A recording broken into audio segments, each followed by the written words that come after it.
işte biraz renkli. Fazla okul olmasa çıkarmıyor. Onun küçük disiplin var. Yani öyle olmasa gelmiyor.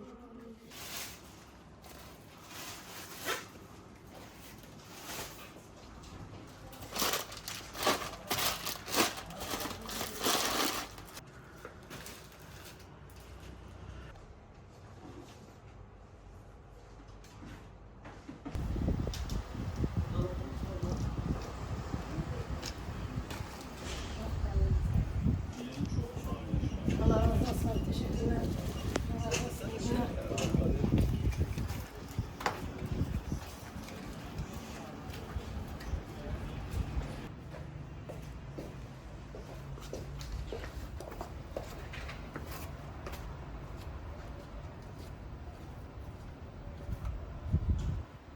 Umut Kervanı olarak Adana'daki muhtaçlara yardım yapmaya devam ediyoruz.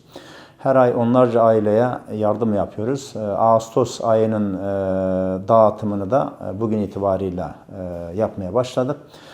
Bu ay gıdayla birlikte elbise dağıtımı da yapacağız inşallah. Aileler peyderpey gelmeye başladılar. Bir kısmı bugün geldi, bir kısmı da inşallah yarın gelecek ve bu ayki gıda ve elbise dağıtımını gerçekleştirmiş olacağız. Tabii bize müracaatlar da devam ediyor ve müracaat eden ailelerin tespitlerini yapıyoruz. İçlerinde yardıma muhtaç aileler varsa bunları da kayda alıyoruz ve onlara da yardım yapmaya başlıyoruz. Ben buradan bize destek olan hayırseverlere teşekkür ediyorum. Allahu Teala ömürlerine, çocukların ömürlerine, kasalarına, keselerine bereketler ihsan etsin.